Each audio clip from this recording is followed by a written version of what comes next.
In this tutorial, I'm going to show you how to install an Element dev pack. Now, in case you haven't got a dev pack to hand, I'm going to show you where you can download one from.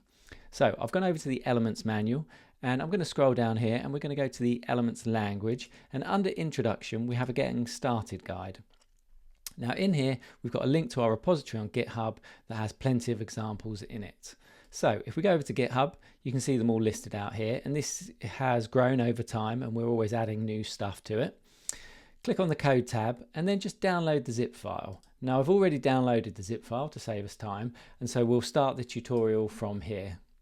Now let me open up Elements, and the first thing we want to do is I'm going to unzip my dev pack I've downloaded from GitHub, and in here we have all the examples and we'll add some of these to Elements. So let's head over to Elements and we're going to go to the settings and we want to click on add-ons. And now this is listing out all my add-ons I have installed, all my dev packs, but we want to add a new pack.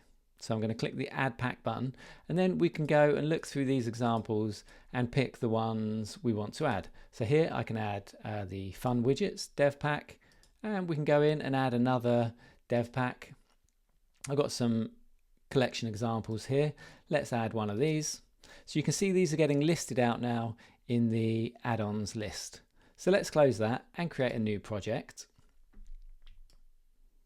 And now if I go to my components view, we'll have these installed, and I know one of them was a linked list, and there it is. And if I scroll to the bottom here, these are from the Fun pack. We've got the scroll tracker, the star rating, and scroll to top, and I can now drag these in and use these in my project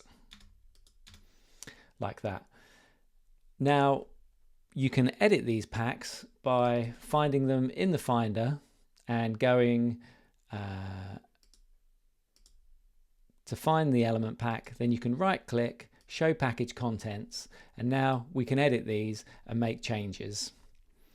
So that's all for this tutorial. Check out the Getting Started guide if you're new to developing components, and you can learn how you can create your own components and ship them to Element customers or use them for private use.